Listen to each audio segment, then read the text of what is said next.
everybody. Thank you for joining us today. Welcome to another workshop by Nairobi Garage. I hope you are having a good week so far. Allow me to just kickstart the event, and hopefully those of us who have not joined yet will be able to join later on during the session. So it's a pleasure to have you here today, and we really appreciate you taking the time to engage with us in this forum.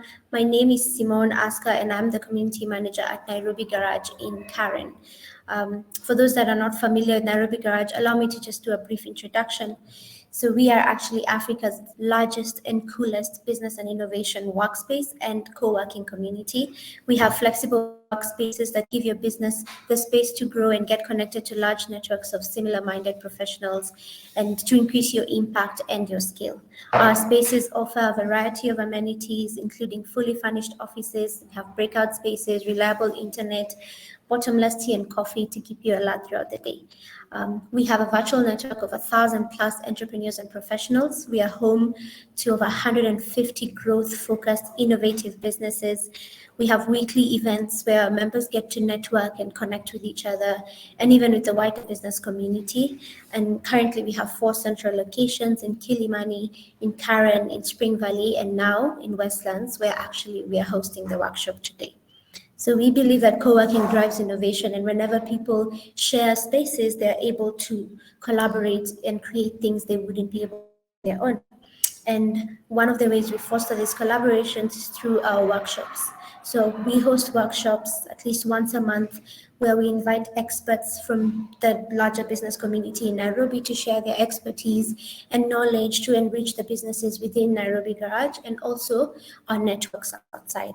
And today we are actually privileged to host a workshop with Njoroge Kibutu from S10 Global, as well as Daniel from Popote, who I'll be introducing later on.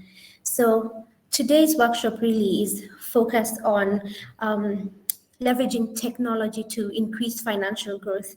And Njoroge is actually a financial consultant with 20 years of experience working with large international financial institutions and local SMEs. He is a financial expert, and he uses data-driven approaches to find solutions for various organizational issues. So today he'll be taking us through a session to get a better understanding of all the opportunities that technology affords business owners to improve financial performance. So I welcome you all today. I encourage you to engage with us in the chat section. We do have a chat section where you can leave your comments. We have a questions tab where you can leave your questions so they don't get lost in the chat. And we have polls that are actually up, which you can engage in, participate, give us your feedback, and it will help us to just gauge the kind of audience we have. But get out your pen and paper and get ready to engage with us. We're excited to have you here. Njoroge, karibu sana. Thanks, Simone. Thank you for having me here at the Nairobi Garage space. It's really an amazing space. Thanks for the introduction, and good morning, everybody. Thank you for joining today's webinar. Of course, today, as Simone has so aptly put it, we're looking to figure out how we leverage technology to increase financial growth. How do we make sure that our business is growing? So with that being said, I will get into today's discussion. As we go along, there are a couple of questions that we've put up on the polls. Please feel free to fill them in, answer those polls, so I can get a better sense of what your business looks like, and get to understand my audience. So with that being said, we'll get into it. Our focus today is on three major major questions. For your organizations, as you run your business, because I know that I'm talking to entrepreneurs today, one of the major questions is, how do you know your business is making money? Right? So we'll kind of demystify this whole idea of making sure that you're not doing business for business sake, and that you're actually making money, or you're making a profit, or you're growing a business, and you're actually looking at your data to figure out where the opportunities could be for you to increase your profitability, and what tools you can use to start to glean some of the insights around your organization. Another thing I'll really talk about is finance and tech, how the financial space has grown and expanded because of technology, and how we can leverage technology to improve our financial standing, and of course, ultimately, what are the benefits of real-time data, understanding how to collect it, how to correlate it, how to normalize it, how to utilize this information on a day-to-day basis to make better informed decisions, to grow your business, to make strategic decisions around whether it's your various product lines, expense management, uh, your key performance indicator within your organization, staff management, and things of that nature. So we'll get into it. So that'll be my major focus in today's webinar. So join me. Please feel free to ask questions or post any questions in the chat. I'll be happy to answer that as we go along. So we'll start off by first understanding your typical financial reporting cycle. Now, most people look at finance as a headache or look at it as this big dark hole or thing that we don't want to even deal with. We think that because I don't have a finance degree, then finance is complicated or accounting is complicated. But now the realities of running a business is finance is a key pillar to your business. And every entrepreneur, every business owner should have their pulse on their business. One of the major ways to understand your business performance is looking at your numbers, looking at finance. You've various ways of doing this. You can outsource it and have somebody else do it for you, but the understanding of the information that is very useful for business owners. So it's very, really important that you understand this this cycle here that I'm about to walk you through, so that you can figure out what areas you're okay with, what areas you're not comfortable with. You can outsource that to an accountant, a bookkeeper, but at the end of the day, the responsibilities of keeping track of your numbers are on you, the business owner, on you, the entrepreneur. So really simple in terms of financial reporting. I've broken it down to make it really simple in terms of steps. There are 4 major steps that you need to really think about in terms of your financial reporting cycle. The first step is collecting information. Now, I'll give a simple example.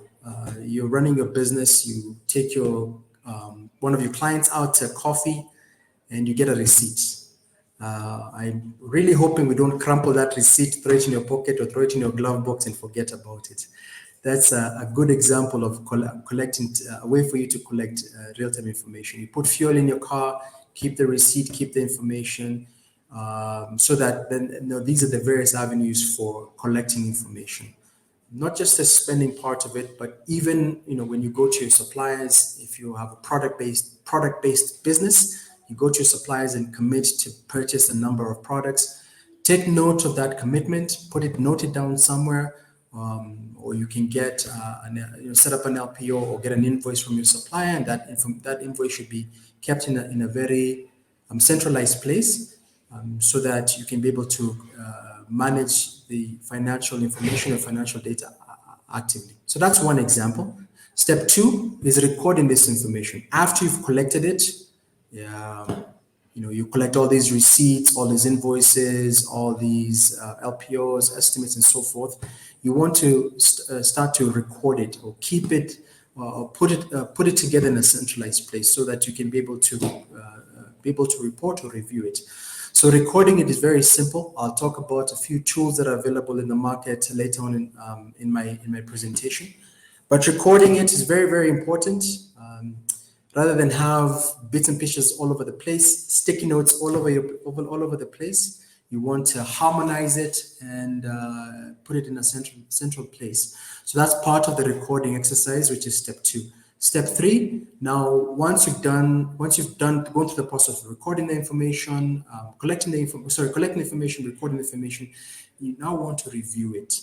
Now this is where you have, your bookkeeper will take all the information, will record your information into your QuickBooks or Zoho Books or whatever tool that you use, Purport to Pay's app, whatever application that you typically use for your financial information. And it's important to now review it. This stage is where you review the data that has been captured for its accuracy, meaning have I captured everything, or have I recorded everything, or every transaction, every detail of my organization that has occurred within, today, within the day, within the week, within the month. Has it been recorded accurately? You want to make sure that you also look for any mistakes that may have occurred, misplaced zero here and there, misplaced one, making sure that the data that has been recorded is correct. The reason for that is, you've had the old adage of garbage in, garbage out. You want to make sure that as you go to step 4, which is analyzing the information, that you're analyzing correct data, not information that is incorrect. So of course, once you've reviewed it and you're sure that the information is correct, then we move on to step 4, which is analyze that information. This is the most critical part of financial reporting. Every business, no matter the size, whether you're a mom and pop shop, your one-man show, all the way through to a multinational, analyzing information is something that is a fundamental pillar to any organization. It allows you to review past performance, allows you to get insights in regards to what it is that you've done, what decisions have you made over the course of your business, and start to see if those decisions or those business decisions benefited your organization, or did they hurt your organization. So it's really important that you understand this cycle and go through it. Now, you don't necessarily, as a business owner, you don't necessarily have to do all these steps yourself, but somebody in your organization has to do it, whether you're outsourcing it or whether you're doing it yourself. It's very important that somebody within your organization goes through this cycle. The whole purpose of doing this is to put together your financial statements, right? So typical business financial statements would include your profit and loss statement, balance sheet, and cash flow. Now, one of the questions I ask is, how do you know if your business is making money, right? How do you know you're not moving from day to day, losing money? How do you know that you're actually running a profitable business? How do you know that the business decisions, what impact business decisions you make on a day-to-day basis have on your organization? Well, these 3 reports or these 3 tools allow you to see or have a clear view of your company's performance. You may not like looking at financials, you may not enjoy it, but this is one of the key important things that you have to make sure that you do. Like I said, I've said a little earlier, you may not necessarily want to do it yourself. You can outsource this activity to somebody else, and they can use these financial reports to give you insights in terms of your performance. But it's important that somebody has a pulse in the business and somebody's paying attention to these 3 statements. Real quick, P&L statement gives you an indication of how your company is performing. Performing meaning your profit. Are you making money or are you losing money? Balance sheet gives you an indication of your business worth. Is my business growing? Last year, my business was worth 1 million shillings. Is it worth more this year, or is it worth less this year? And then last but not least is your cash flow statements. This gives you an indication of your liquidity. How much cash do I have? Now, this separates you from the typical business where depending on your bank account to determine how liquid you are. No, your cash flow statement combines all your your cash positions. Sometimes you may look at your bank account and the balance may say that you have 1 million bob or 200,000 or 10 million, but in reality, you owe people 9.5 million shillings. And so therefore, the real liquidity position of the organization is about 500,000 shillings, right? Going by that example. So it's important to make sure that you know and understand your liquidity position so that you can make some informed decisions around that. So these are three tools that you should have or look at consistently to run your business. So one of the sayings that I like to impart to my clients as we go along is, it's not how much money you make. I mean, it's not how much money you make, but how much money you get to keep. It's very, very fundamentally important to keep this in mind as you run your business. You're in business to make profit, and profit is after you've paid out all your obligations, tax, everything. How much you get to keep as a business owner. After you pay your salaries, utilities, and all that stuff, That's the number that you really want to keep track of. Now, with that being said, technology has really come a long way in supporting business owners. More importantly, we have tools out in the market that exist today that allow you to have access to real-time data or real-time financial data. And this is really important because the speed of data these days, we all understand that data moves pretty fast. The speed of data allows you to make quick decisions, quick smart decisions, and these quick and smart decisions allow you to keep ahead of your competitors. They allow you to make sure that you take advantage of any changes in the market, customer preferences, and so forth, to be able to continuously tighten the screws within your organization, grow your business. And I know a lot of people always talk about competitive advantage. This is it. This is what competitive advantage looks like. It's gleaning insights from your organization. How quickly can you get data from your organization?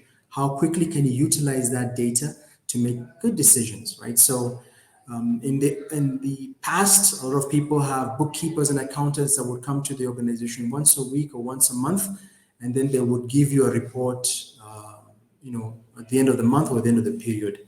You would then use that information to review historical data. But with improvements in technology, you're able to get that information, in real time as we go along. What's the profitability level today? What's my company's performance today, right now? How did I perform against my competitors? How did I perform in the market today? This is what I'm talking about in terms of real time financial data. Now, what tools exist out there? We have apps. We have cloud computing or cloud-based tools. We have ERPs such as Zoho, SAP, Sage, various SAP tools that exist out there. We also have there, and I think this is what I think is really fundamentally important. A lot of the larger technology companies have moved towards the SME market or the smaller market.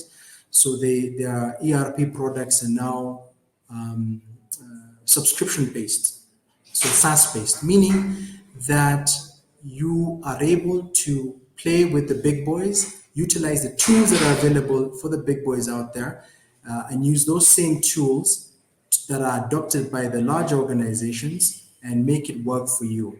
This examples in terms of value for money allow you to pay a small subscription fee. So SAP, Zoho is pretty good at this, Odoo is pretty good at this, where you as a smaller organization can take advantage of an online ERP or a cloud-based ERP and add on, right? So, for example, if you don't need the HR tool today or the HR packet today, you can add that on down the road. If you don't have need for the CRM tool, you can add that on when the time comes. But these SAS tools allow you to pick and choose what modules make sense for your business and grow with the software as your business grows. So this allows you to keep your costs at a minimum level and allows you to still take advantage of these tools that exist and improve your business as you go along. So a good example is your SAP products in the past these were $1 million products that existed in the market. And of course, if you're a small organization, getting access to $1 million software can be pretty prohibitive. But now with the advent of SaaS or software as a service, the same $1 million tool has been broken down into modules where you can pay a smaller subscription. I mean, subscriptions can be as cheap as $10, $15 a month, and still have an opportunity to use these same analytical tools, these same modules that exist for the large organizations to help look at managing your organization and scale up your business, right? Using these incremental opportunities that occur by virtue of the data that has been collected to grow your business. So it's exciting times. I know for one, I've been using these tools and I've been able to grow my business based on the insights that I've been able to glean as we go along. Next, in terms of cost, I mean, the next thing you say is, hey, Njoroge, those tools, they must be super expensive. No, we have a lot of these tools that allow them, they start off with as little as free, the freemiums that they offer. So you can go out there, download an application, test it out for 2 months, 3 months, a month, see if it works for you, decide if that works for you, then you can get onto the subscription packets. Some of them have monthly subscriptions. And of course, if you're a larger organization that can afford the big ticket price, you can of course purchase the software outright and have that loaded onto your servers, and take advantage of these software. Now, of course, the more you utilize these tools, the more they unlock the potential within your organization, and therefore these larger ERPs give you, of course, a critical advantage in the market. They give you an opportunity to grow your business, and the more that you're able to take advantage of the analytics, the more you're able to improve productivity. And so one of the questions that I asked in the poll is, when you make decisions as a business owner, are you using data to make decisions, or are you using your gut?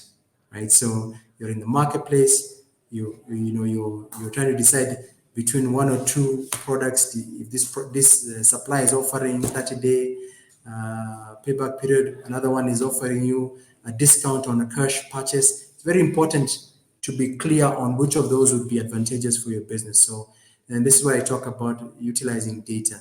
You've got two options at the table. Before you make a decision, it's good to plug in that information into your business.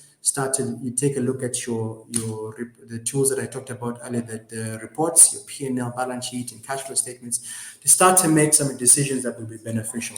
So, once on one side of things, you can say, hey, listen, discount, my products at a discount would be really great.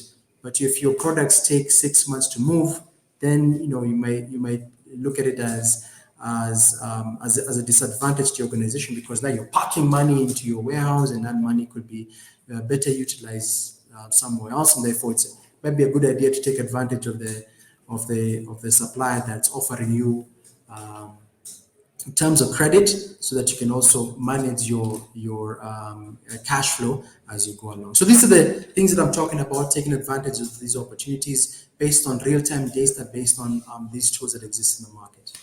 Now, what are the benefits of real-time data? So I've really categorized them into 5 major blocks. Number one is understanding your business performance. Number 2 is detecting fraud or errors faster. As an example that I mentioned before, in the old days, we'd wait for our accountant to come, sit down, do our bank reconciliations, our petty cash reconciliations. And the problem with that now is if somebody is stealing from your business, you find that out after about a month. With real-time data, you're able to catch these fraudulent activities really quick, and then you can stem the bleeding faster. So if somebody steals from you once, you're able to stop that from happening, so that they don't have 30 days to pinch from you. Another thing is improved forecast accuracy. You can plug in, take a look at your budgets, plug in the data as you go along, do a quick comparison, able to improve your forecast, so that you can understand, if I'm in product-based business, how many of each product would I need to purchase at any one point in time, so that I'm not keeping products out in my warehouse for such a long extended period of time, which therefore affects my cash flow, because now I've got stock sitting for 6 months, 9 months, 3 months, and that cash cash could be better utilized in another part of my business. The other way of looking at things is utilizing data for utilize up-to-date reporting. So rather than wait a month for your financial reports, you can get your reports daily, weekly, hourly, depending on how well you've set up your ERPs, or how well you've set up your real-time tools. And of course, ultimately, the idea is to make better strategic business decisions. Right? As you're making decisions, it's you can utilize this real-time data to make quick decisions, better decisions, to improve productivity, and of course, always be able to evaluate these decisions as you go along. So instead of waiting, a week, a month, a quarter, you're looking at the effects of these decisions, hourly or daily, so that you can be able to say, okay, fine, now let me fine tune that decision. I can make this decision. I can, decide this better than, rather than that, so that I can see this opportunity to grow my business. Now, while I've talked about the benefits, it's really important to take a step back and understand that there's this old adage that we say, garbage in, garbage out. It's really important for you to know that the real-time tools are only as good as their user, right? They're only as good as the person that's utilizing them. So there's really three major things I want to really impart as we talk about real-time financial tools. The first thing that's really fundamentally important is setup, correct setup. You have to set up the tools to meet your business needs. A lot of these tools have off-the-shelf options, default options, but it's really important for you to fine-tune and custom make them to fit your business needs, for your market, for your industry, so that when you set this up, it makes sense for your business model. The second thing is that you've got to put in the right controls within within these tools, and these controls allow you to optimize the system and use it to its full capabilities. Now, these controls as well allow you to then get information as you go along. So one good example is you can set up notifications from this system. So, for example, I'll give a good example. I always want to see more than 5,000 shillings leaving my business, or 1,000 shillings. So you can set up that threshold.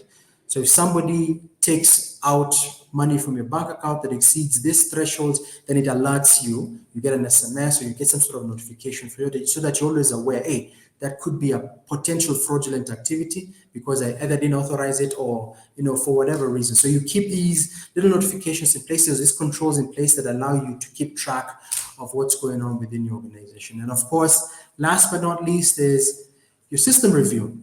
I can't emphasize this more. Check, right? So again, check. Yeah, you need to continuously ensure that your data is being captured accurately. You need to continuously review how your people are utilizing the system. So another fantastic tool that you can use is understanding who's logging into your system, who have you given access to, and how often are they logging the system and are they utilizing it. So if you as an entrepreneur are checking these controls, you're checking these reports, you're checking these alerts, it then allows you to have a steady pulse in your business and able to see what's going on. Now you may say, hey, Njoroge, man, I've got other things to do, and that just doesn't sound fun for me at all. I don't like that. Then, delegate that to somebody that you trust within your organization and make sure that it's part of their KPIs to check the key important elements of your system.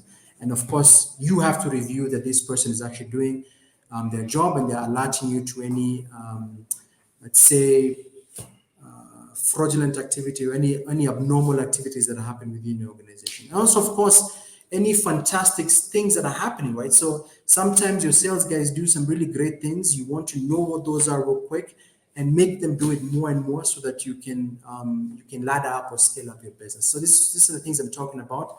It's not just the bad side of things, but there are also some good things that are happening with the organization. You want to make sure that you keep abreast of that. So in summary, my organization is called S10 Global. We support a lot of organizations in the market. We've been doing this for over 8 years. And in that period of time, we have supported companies in these with these various products. It's financial planning, bookkeeping, management consulting.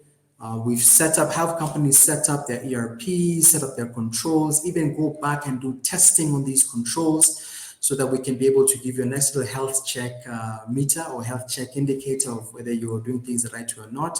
And then also help you with your organizing your reports and so forth, so that you can be able to meet your obligations as you go along. Pay your suppliers on time, pay your people on time, pay yourself as well, because you're in business to grow yourself as well. So make sure that you're keeping abreast of this. So S10 Global, we'll be happy to talk to you. We'll be happy to give you a free health check as part of this Nairobi Garage webinar. And to get a hold of me, my email address and my phone numbers are on the screen. You can take a note of that, reach out to me. I'll be happy to walk you through our free health check, be able to give you an indication of what things you're doing right and what things you need to improve as you go along. Again, my name is Njoroge Kibutu from S10 Global Limited. Thank you very much for your time. We'll be happy to answer any questions. I see we've got a bunch of questions that are on the chat, so really excited to do this. So thank you very much for listening in, and I really hope that you've been able to get some information out of today's chat. And I hope that information will allow you to scale up your business, ladder it up, and move you towards financial freedom. Asanteni sana. So I'll take a couple of questions. Thank you so much, Njoroge. Allow me to just take you quickly through the questions that we have so far. So we have one question here asking, considering some aspects of individual companies' financial data is useful publicly for research and comparison purposes, is there a data bank for financial trends in different industries in Kenya? Short answer is yes. There is there's data out there. Long answer is in Kenya we have to pay for a lot of these data. So there is access to some free data out there, but it's really limited. We do have companies that actually go out there and collect information, but they do this as a business, so you're able to get that information as long as you're willing to purchase it. Perfect. Thank you for that answer. I have another question here from Sharon. She's asking, financial data is kept secret from many employees in an organization. How do you incorporate different teams into the loop so they know the current status of the business to help them understand better ways they can pull in their weight to ensure the overall financial growth? Okay, so that's a really good question, Sharon. So one of the major things that I like to incorporate is something called key performance indicators. If you tie in your operational key performance indicators, so let me give you an example. The sales guys have to have a particular target that ties into revenues. Your operations team, the people that are actually carrying out the operations, the guys who actually move your products from the warehouse to the shelves, from the shelves into the customer's hands, have to have some key performance indicators that then tie back into financial value. So if you don't want to share your financial information with the organization, this is the best way to manage it. Develop key performance indicators that then tie back into the financial performance of the organization, and then you're able to utilize those key performance indicators to then track performance and be able to give that information to your team members. And you can say, listen, in terms of sales, you're not performing because you're not hitting your targets. Your target was move 1,000 products per day. You're actually moving 200 products per day. You're way below your mark. How do we work together to improve this performance? So that's an example of how you would be able to if you are looking not to share your financial information with your team members. That's an example of how you'll be able to manage those various scenarios. As your business grows, you will have supervisors, managers, and I know in that scenario, it'd be great for you to start to pull in some key people, keep them close, and sharing some of these key performance indicators and allow them to know when the business is struggling, when the business is doing well, so that they can also be able to push their team members to grow. I'm talking about down the road when your business has got the various levels of management incorporated in the structure. Great answer. Thank you for that, Njoroge. I have one final question. Sure. So you mentioned that there are different softwares that we can use to help with financial management.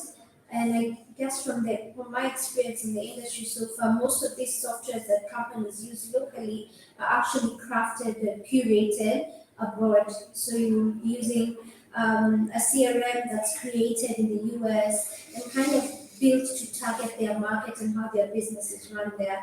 So you said that one of the important things to do to make sure that the data you're receiving is real time, it's accurate, and that this software is actually working for you is making sure that you do the correct setup of the tools and that you have clear controls.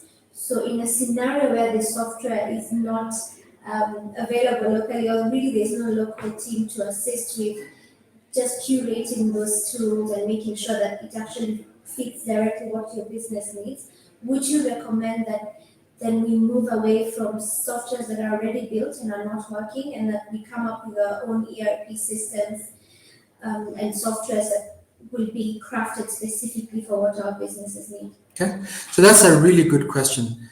And this is the old adage with organization, the opportunity when you get to it, you need to ladder up into using tech. So the first thing I'll say is every software that exists today, all these developers have created this software to sell to the mass market. And because we're a global world now, I mean, we're global economies, these softwares have been created to integrate with different countries. So the first thing they talked about in terms of setting up the tech is setup. A lot of these software have off-the-shelf default settings. Those things are all set up for the Wazungus, for the States, Europe, and so forth. We have been able to work with businesses to customize these softwares that they purchase for our local market, right? We've done that with a few organizations. That customization has to be done by somebody who understands how to change the settings to meet our market needs, or what is relevant for Kenya, for Africa, for the African needs. So those opportunities do exist, and it's important to work with somebody that allows you to do that. Now, there's that option, which I highly recommend if you're a smaller to mid-tier organization. But when the time comes when you're making a decision about purchasing off-the-shelf software, you've got the $1 million to spend on an ERP, then that you have to sit down and kind of sit and talk to a tech person and understand, be clear on the cost of building it locally, because there are some hindrances to building it locally, right? There's some benefits to getting a larger, SAP or whatever products that exist out in the market, and then having local engineers tweak it for your needs. So it's important to kind of sit down before you rush out and purchase this software, is to critically take a moment to critically look at these softwares and understand how they would benefit you as an organization in your stage of business. Like I said, business has got various cycles of various stages. You have the startups, your growth stage, and so forth. So it's important to understand what tools can I use for what stage that I am in my business, and will that tool allow me to grow? Can it grow with me? Right. So that's why I talked about something called software as a subscription. There are a lot of cloud-based tools out there that exist that allow you to purchase modules, and you can grow with it as your business grows. So I'm hoping that I've answered your question. Right? All right. Yes, Very cool. perfect. Thank you so much, Njoroge. Thank you. Thank you, Simone. I really appreciate your time. Thanks for having me here. I want to just give a quick vote of thanks and say thank you to our speakers today, Njoroge and Daniel. I believe the session has been very informative. Personally, I feel better equipped, and I feel like I understand how to leverage the different technological resources available to improve not just financial monitoring, but also financial growth. And as you've had, both S10 Global and Popotic, they are great resources for any business that is looking for this kind of resources. So thank you so much, Njoroge and Daniel. Thank you to our attendees as well. We appreciate you engaging with us and taking the time to be with us through this session. To show our gratitude, Nairobi Garage will be extending a free day pass for you to experience Nairobi Garage in any of our branches, especially if it's your first time. We'll share more details on how you can take this up. Njoroge has also extended a free consultation by his consultancy, S10 Global. We'll also share details on how you can take this up. I'll share his email and phone number in the chat section, but we'll also share this via email with you at the end of the session.